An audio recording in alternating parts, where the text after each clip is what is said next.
মা, আমি কাজে যাচ্ছি, তুমি নিজের খেয়াল রেখো। এই বুড়ো বয়সে আমি নিজের খেয়াল রাখতে পারছি না রে বাবা। দুই বিয়ে করে আমার খেয়াল রাখার একটা বৌমা এনে দে। উফ মা, তুমি আবারও বিয়ের কথা তুলছো? আমি তোমাকে না বলেছি মনের মতো মেয়ে না পেলে আমি বিয়ে করব না? এই মনের মতো মেয়ে কবে পাবি আর কবে বিয়ে করবি শুনি? আমি যে তোর এই হেয়ালিপানা আর মেনে নিতে পারছি না। করব মা, করব। আমাকে আরেকটু সময় দাও, দেখবে সুন্দর একটা পরীর মতো মেয়ে পাখিকে বিয়ে করে এনেছি। এবার আমি চললাম, আমার দেরি হয়ে যাচ্ছে। এই বলে টোনা মুরলীগুলির বাড়িতে চলে আসে। এই নবাবজাদা, এখন আসার সময় হলো তোর? আমার গরু ছাগলগুলো ক্ষুধার জ্বালায় ছটফট করছে, যা ওদের তাড়াতাড়ি নিয়ে মাঠে যা। যাচ্ছি মোড়ল দাদা, যাচ্ছি। আর হ্যাঁ শোন, গরু ছাগলগুলোর পেট যেন ভালোভাবে ভরে, নয়তো কিন্তু তোর মাসের মাইনে কাটবো। চিন্তা করো না মোড়ল দাদা, ওদের পেট ভরে খাইয়ে তবেই বাড়ি ফিরবো মাঠ থেকে। টোনা আর কিছু না বলে মোরলের গরু ছাগল নিয়ে মাঠের দিকে চলতে থাকে। আম্মা, আম্মা। যা যা, সোজা মাঠের দিকে যা, যা যা। আরে, ওদের তো পেট ভরে গিয়েছে, যাই ওদের বাড়িতে নিয়ে যাই। এই চল চল, বাড়িতে গিয়ে বিশ্রাম নিবি, চল চল। টোনা এই বলে গরু ছাগলগুলোকে মুরলীগুলির বাড়িতে নিয়ে আসে। দাদা, সব গরু ছাগলের পেট ভরেছে। পেট ভরেছে না ছাই? তুই তো এক্ষুনি এদের নিয়ে গেলি, এত তাড়াতাড়ি কি এদের পেট ভরে গেছে? চুরি করার আর জায়গা পাস না তাই না? যা এদের নিয়ে যা আবারও। দাদা, আমি সত্যি বলছি, ওদের পেট ভরেছে। দেখো ওদের পেট কেমন খাবারে ফুলে গিয়েছে। আমি তোর আর একটা কথাও শুনতে চাই না, যা এদের আবারও খাইয়ে নিয়ে একেবারে সন্ধ্যায় ফিরবি। আচ্ছা ঠিক আছে দাদা, এই চল চল, আবারও মাঠে চল। এই মোড়লকে নিয়ে আর পারি না, যদি একটা ভালো কাজ পেতাম তাহলে এই রাখালের কাজটা ছেড়ে দিতাম।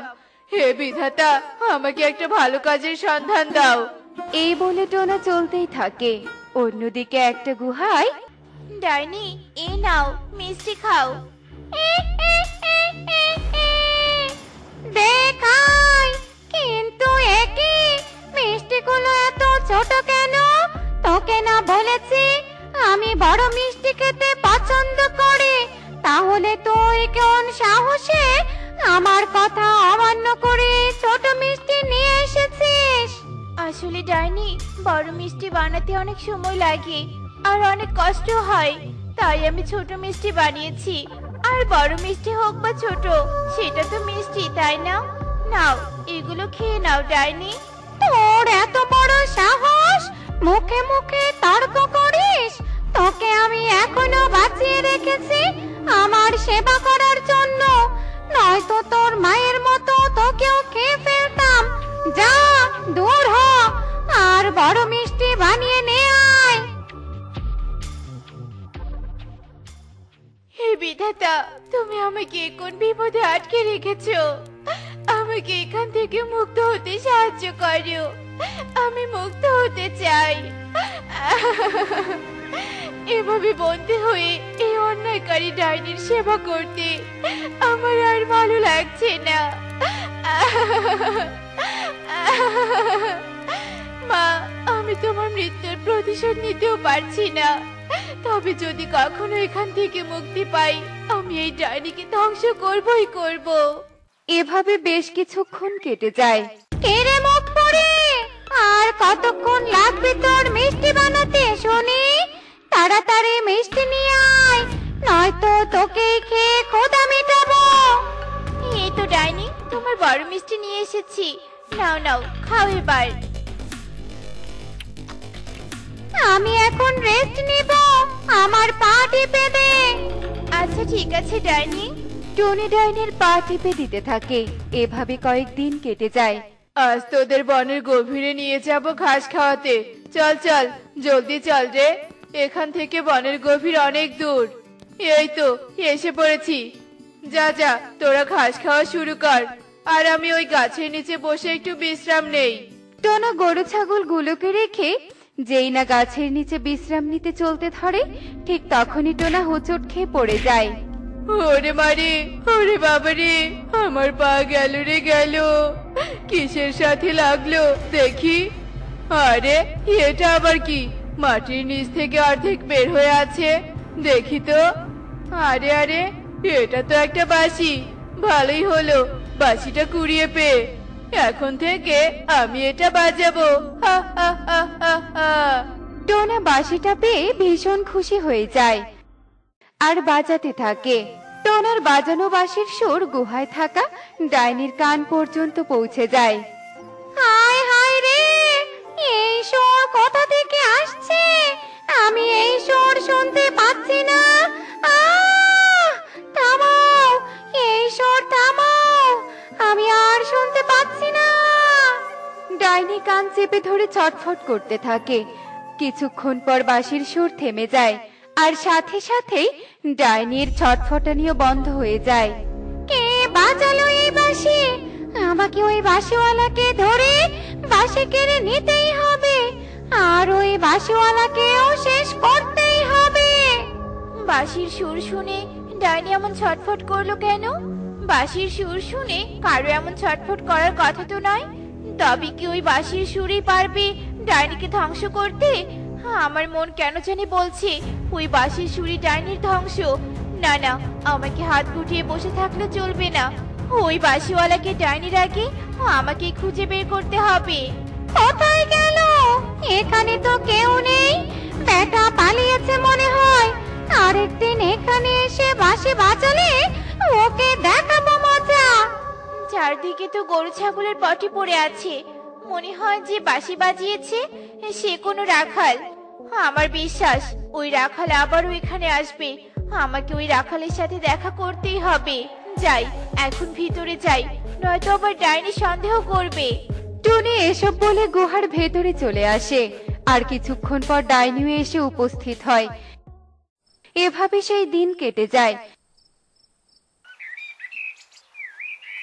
পরের দিন টোনা আবার ওই গুহার সামনে গরু ছাগল নিয়ে আসে ঘাস খাওয়াতে। টুনি টোনাকে গুহা থেকে দেখে ডাইনির চোখ ফাঁকি দিয়ে টোনার কাছে আসে। এই যে পাখি, শুনতে পাচ্ছো?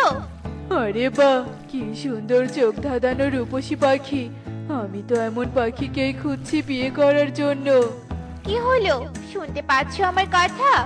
হ্যাঁ হ্যাঁ, শুনতে পাচ্ছি। বলো পাখি, কি বলতে চাও? তুমি কি কাল এখানে বাঁশি বাজিয়েছিলে? হ্যাঁ, আমি বাঁশি বাজিয়েছিলাম। কিন্তু এমন প্রশ্ন কেন করছো? আমি অনেক বিপদে পড়েছি, আমাকে বাঁচাও। বিপদ? কি বিপদে পড়েছো? আমি ওই গুহায় থাকি একটা ডাইনির সাথে। ডাইনি আমাকে বন্দি করে ওর দাসী বানিয়ে রেখেছে। ও আমার মাকে মেরেছে।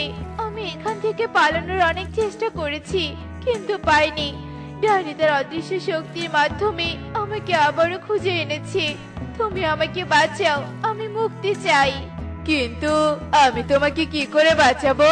তোমাকে এখান থেকে নিয়ে গেলে ওই ডাইনি তো আবারও খুঁজে বের করবে তোমায়। ও যাতে আমাকে আর খুঁজে না পায়, তার জন্য ওকে ধ্বংস করতে হবে। আর ওকে ধ্বংস তোমার বাঁশির সুরই করতে পারবে। আমার বাঁশির সুর ওই ডাইনিকে ধ্বংস করতে পারবে? এটা তুমি কিভাবে জানলে? আমি কাল রাতে ডাইনির মুখে শুনেছি ওই বাঁশির সুরই ওর ধ্বংসের কারণ। তাই আর দেরি নয়, বাজাও বাঁশি, বাজাও। তাই যদি হয় তবে আমি এক্ষুনি বাঁশি বাজাচ্ছি। এই বলে টোনা বাঁশি বাজাতে শুরু করে। বাঁশির সুর ডাইনির কানে আসতেই ডাইনি ছটফট করতে করতে গুহার বাহিরে আসে আর ডাইনি বলে, বন্ধ কর, বন্ধ কর এই বাঁশি বাজানো। আমি সহ্য করতে পারছি না, আমার কষ্ট হচ্ছে। আমার খুব কষ্ট হচ্ছে। আমি ধ্বংস হতে চাই না, ওটা বন্ধ কর। ডাইনি ছটফট করতে করতে এক পর্যায়ে সেখানেই ধ্বংস হয়ে যায়। ধ্বংস হয়েছে, ডাইনি ধ্বংস হয়েছে। আজ থেকে আমি মুক্ত। টোনা, তোমাকে অনেক ধন্যবাদ আমাকে মুক্ত করার জন্য। কিন্তু আমি যাব কোথায়? আমার যে যাওয়ার কোনো জায়গা নেই। আবার আমার কোনো আত্মীয় নেই। টনি, তুমি যদি কিছু না মনে করো, আমি তোমাকে একটা কথা বলতে চাই। হ্যাঁ টোনা, বলো কি বলতে চাও? তোমাকে আমার অনেক মনে ধরেছে। আমি তোমাকে বিয়ে করতে চাই। তুমি করবে আমাকে বিয়ে? হ্যাঁ, অবশ্যই করব, কারণ তোমাকেও আমার মনে ধরেছে। তাহলে আর দেরি কিসের? চলো, আমার বাড়িতে চলো। দাঁড়াও টোনা, গুহার ভিতরে ডাইনির অনেক সোনাদানা আছে, ওগুলো নিয়ে আসি। ওগুলো দিয়ে আমরা সংসার চালাবো, পাশাপাশি গরিব দুঃখীদের সাহায্য করব। আচ্ছা বেশ, নিয়ে এসো। টনি গুহা থেকে সোনাদানা নিয়ে টোনার সাথে ওর বাড়িতে চলে আসে, আর দুজনে বিয়ে করে বেশ সুখেই দিন কাটাতে থাকে। এমনই সব মজার মজার শিক্ষণীয় টুনি পাখির গল্প দেখতে আমাদের পাশেই থেকো। আর গল্পগুলো কেমন হচ্ছে তা কমেন্টে জানাতে ভুলো না কিন্তু। Bye bye.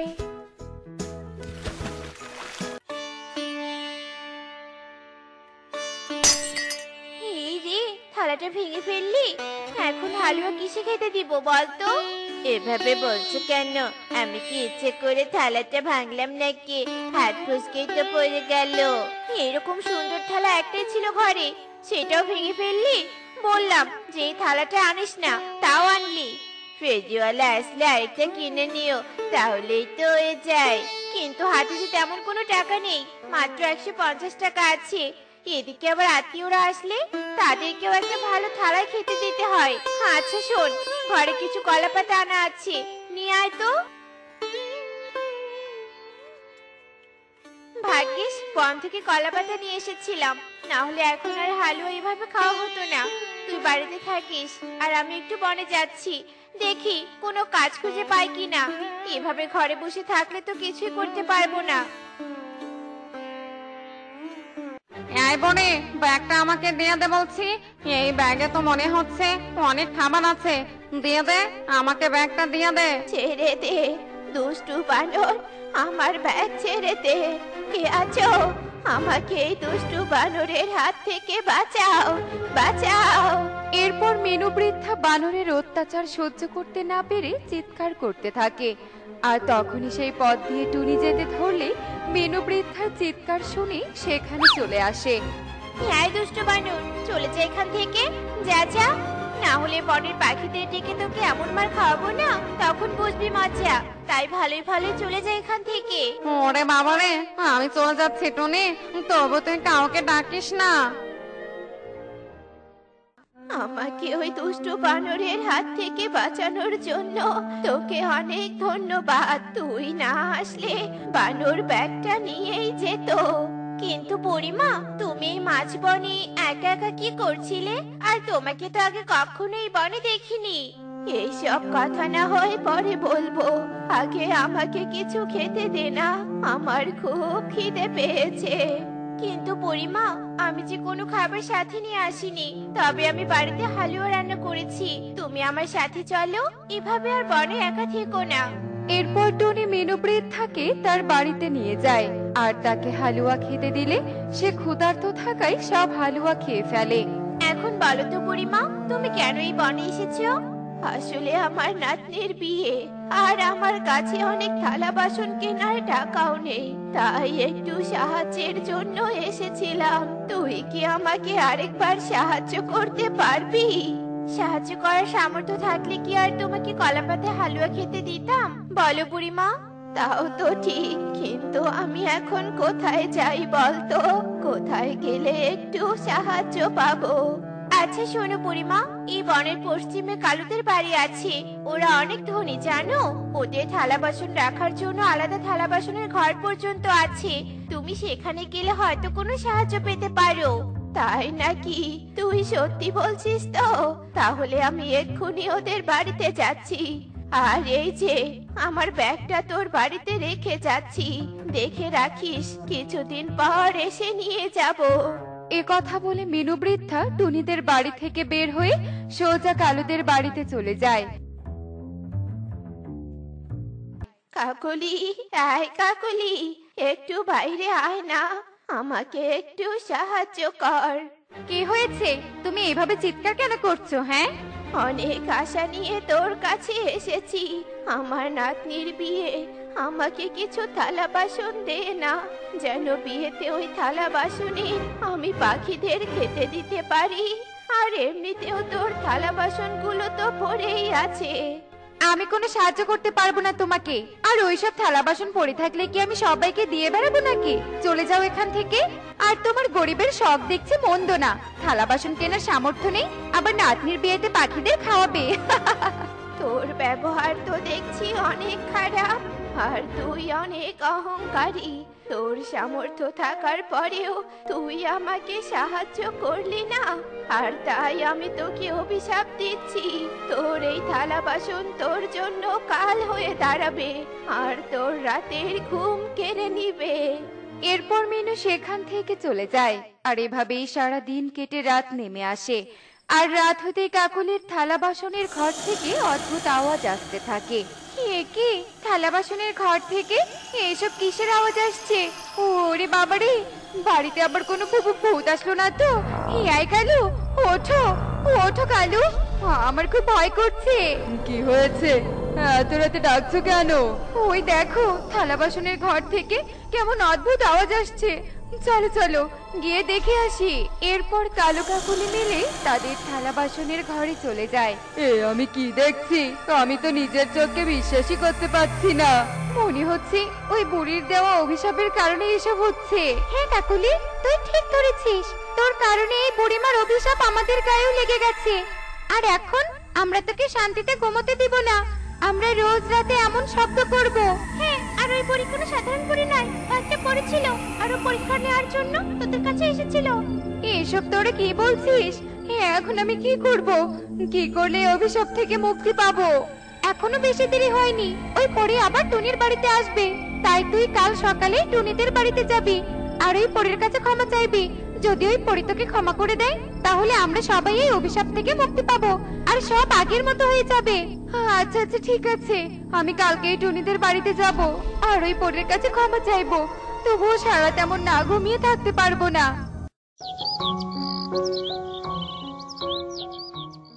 হে নিন বুড়িমা আপনার ব্যাগ। আমাকে সেদিন যেভাবে দিয়েছিলেন সেভাবেই ছিল।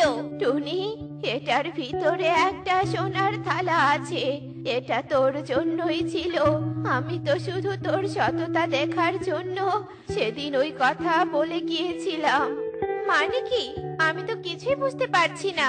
টুনি একথা বলতে না বলতেই সেখানে কাকুলি চলে আসে আর টুনিকে সব বলে দেয়। আসলে মিনু বৃদ্ধা ছিল এক বৃদ্ধা রূপী পরী। ঠিক আছে, কাকুলি ঠিক বলেছে টুনি। আমি আসলে এক মায়া পরী, আর আমি এতদিন বৃদ্ধার রূপ নিয়েছিলাম তোমাদের পরীক্ষা নেওয়ার জন্য। আমাকে ক্ষমা করে দাও পরী, আমি নিজের ভুল বুঝতে পেরেছি। তাই তুমি তোমার অভিশাপ তুলে নাও। আমি আমার অভিশাপ তুলে নিব, কিন্তু তার বদলে তুমি কথা দাও, এখন থেকে তোমার কাছে কেউ সাহায্যের জন্য গেলে তাকে ফিরিয়ে দিবে না। ঠিক আছে, তাই হবে পরী, আমি কথা দিলাম। এখন থেকে আমি সবাইকে সাহায্য করব। ঠিক আছে কাকুলি, তবে আমিও তোমার অভিশাপ তুলে নিলাম। আর টুনি, তুমি ওই সোনার থালা দিয়ে নিজের উন্নতি করতে পারবে যদি সঠিকভাবে কাজে লাগাও। আমি বুঝতে পেরেছি পরি, আর আপনাকে অনেক ধন্যবাদ আমাকে এই সোনার থালা উপহার দেওয়ার জন্য। তো বন্ধুরা, দেখলে তো অভিশাপ কতটা ভয়ানক। আর আমরা সব সময় সবার পাশে থাকার চেষ্টা করব, যেন কারো অভিশাপ আমাদের ছুঁতেও না পারে। এমনই সব মজার মজার শিক্ষণীয় টুনি পাখির গল্প দেখতে আমাদের সাথেই থেকো। আর গল্পটি কেমন হয়েছে তা কমেন্টে জানাতে ভুলো না কিন্তু। Bye bye. আমি কনকদের বাসায় খেলতে গেলাম। আচ্ছা ঠিক আছে রে মা, কিন্তু দেরি করিস না, তাড়াতাড়ি চলে আসিস। আচ্ছা মা, আমি তাড়াতাড়ি চলে আসবো, তুমি একদম চিন্তা করো না। এই বলে টুকি কনকদের বাসায় চলে যায়।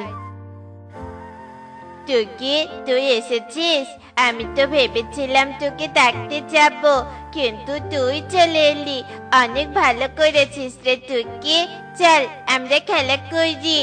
হ্যাঁ চল। এরপর টুকি আর কনক খেলতে থাকে। অন্যদিকে কালুও বাজার থেকে পিঠা কিনে নিয়ে তার বাসায় আসে। কাকুলি, কনক, কে কোথায় আছো? দেখো, আমি তোমাদের জন্য পিঠা কিনে নিয়ে এসেছি। বাবা বাবা, তুমি পিঠা এনেছো? এই ঠান্ডার দিনে পিঠা খেতে বেশ মজা। মা, আমাদের পিঠা বেড়ে দাও, আমরা পিঠা খাবো। ঠিক আছে, তুই ঘরে যা, আমি পিঠা বেড়ে দিচ্ছি। আচ্ছা ঠিক আছে মা, তুইও আয় আমার সাথে। তোর সাথে যাবে মানে? আমি টুকিকে কোনো পিঠা দিতে পারবো না। ওই গরিব মেয়েকে একবার খাবার দিলে বারবার খেতে চাইবে। মা, তুমি এমন বলছো কেন? টুনি মাসি কিছু রান্না করলে আমাকে দিয়েই খায়, টুকিকে একটা পিঠা দিলে কি এমন হবে মা? চুপ কর, তোকে এত বড় বড় কথা বলতে হবে না। আমি যা বলছি তাই হবে, তুই ঘরে যা। এরপর কনক ঘরে চলে যায় আর টুকি মন খারাপ করে তার বাসায় চলে আসে। কি রে মা টুকি, তুই আজকে খেলা শেষ করে এত তাড়াতাড়ি আসলি যে? কি হয়েছে রে মা, তোর মন খারাপ লাগছে? কি হয়েছে আমাকে বল। জানো মা, কাকুলি মাসি আমাকে একটা পিঠাও দেয়নি, উল্টো আমাকে অনেকগুলো কথা শোনালো।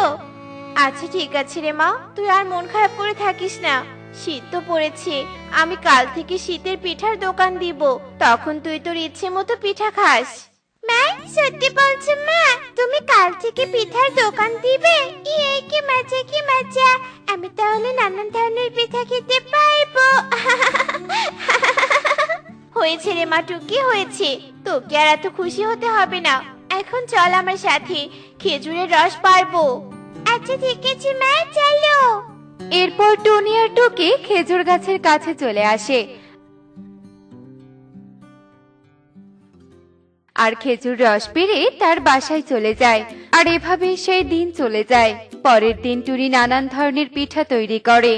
মা টুকি, আমার তো পিঠা বানানো শেষ, তুই কনককে ডেকে এনে একসাথে পিঠা খা, আমি আবার বাজারে যাব পিঠা বিক্রি করতে।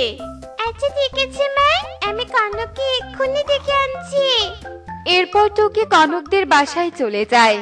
কনক, কনক, বাসায় আছিস? রাজা টুকি বল, এভাবে ডাকছিস কেন? খেলতে এসেছিস নাকি রে টুকি?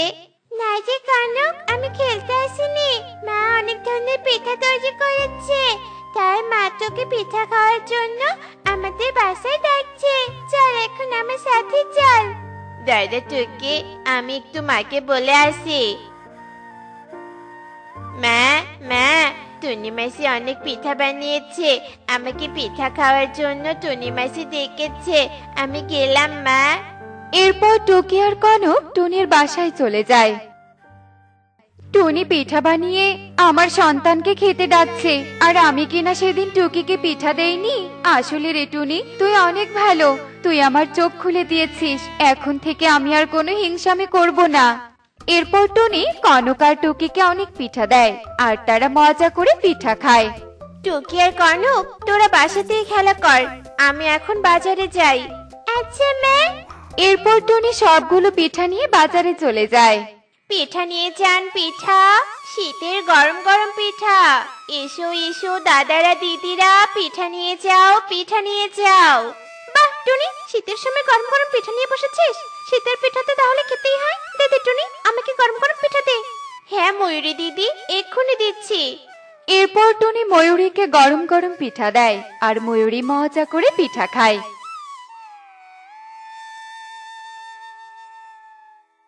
শীতের পিঠা খাওয়ার মজাই আলাদা রে টুনি, তোর হাতের পিঠা তো একদম সুস্বাদু, খালি খেতেই মন চায়, খেতেই মন চায়।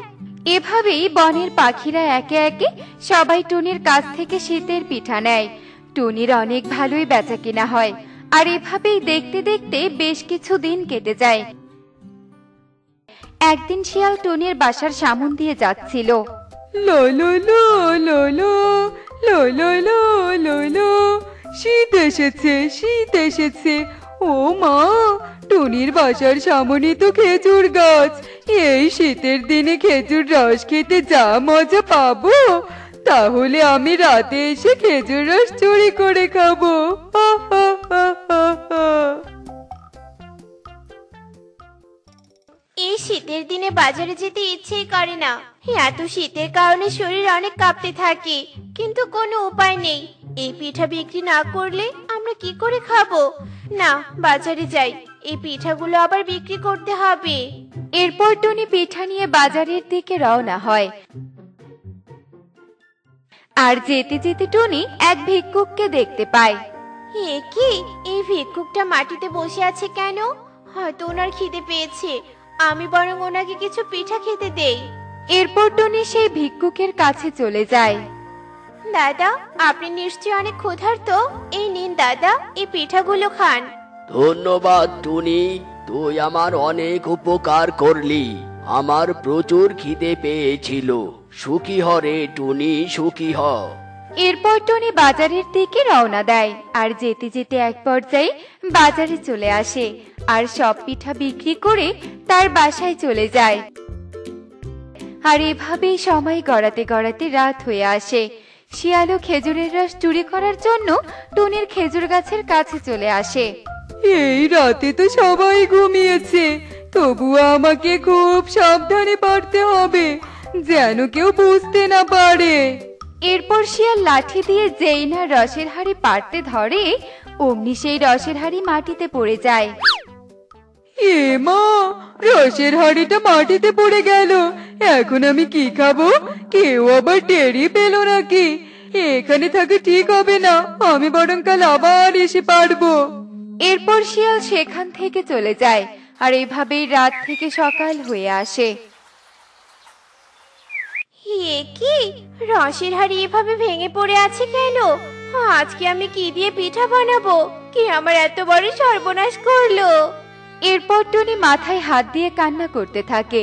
আর কালুও সেখানে আসে। কি হয়েছে রে টুনি, তুই এভাবে কান্না করছিস কেন? আর বলো না কালু দাদা। এরপর টুনি কালুকে সব কথা খুলে বলে। কে তোর এত বড় সর্বনাশ করলো? টুনি, তুই কাঁদিস না, চল আমরা মোড়ল মশাইকে বিচার দেই। হ্যাঁ কালু দাদা, তাই চলো। এরপর কালু আর টুনি মোড়লের বাসায় চলে যায় আর সব কথা খুলে বলে। কি, কার এত বড় সাহস আমাদের বনে এসে চুরি করে? আজ রাতে আমরা গাছ পাহারা দিব আর সেই চোরকে শাস্তি দিব। এরপর তারা গাছ পাহারা দেওয়ার সিদ্ধান্ত নেয়। আর রাত হতেই শিয়াল খেজুরের রস চুরি করার জন্য গাছের কাছে আসে আর রস পাড়তে ধরে। টুনি, চোর তো মনে হচ্ছে রস পাড়ছে, চল এখন ধরি। হ্যাঁ মোড়ল মশাই, চলুন। এরপর সবাই শিয়ালকে ধরে ফেলে। এ কি, কে তোমরা? ছাড়ো, আমাকে ছেড়ে দাও। শয়তান শিয়াল, তুই তাহলে কালকে খেজুর রস চুরি করতে এসেছিলি? শিয়াল রস চুরি করেছে, চুরির শাস্তি তো তোকে পেতেই হবে। এরপর সবাই লাঠি দিয়ে শিয়ালকে মারতে শুরু করে। তোমরা আমাকে মেরো না, আমার ভুল হয়েছে, আমি আর কোনোদিন চুরি করব না। তোমরা আমাকে ছেড়ে দাও, আমি আমার ভুল বুঝতে পেরেছি। আচ্ছা ঠিক আছে, আমরা তোমাকে ক্ষমা করে দিলাম, কিন্তু এরপর থেকে যদি আর একবার চুরি করা দেখি, তখন আর তোমাকে ছাড়বো না। এরপর শিয়াল সেখান থেকে চলে যায় আর সবাই তাকে ক্ষমা করে দেয়। আর শিয়ালকে কখনোই চুরি করতে দেখা যায় না। দেখলে তো বন্ধুরা, চুরি করলে চুরি করার শাস্তি কত ভয়ানক হতে পারে। চুরি করলে নিজের জীবনের ঝুঁকিপূর্ণ হতে পারে, তাই আমাদের চুরি করা উচিত নয়। এমনই সব মজার মজার শিক্ষণীয় টুনি পাখির গল্প দেখতে আমাদের সাথেই থেকো। আর গল্পটি কেমন হয়েছে তা কমেন্টে জানাতে ভুলো না কিন্তু। Bye bye.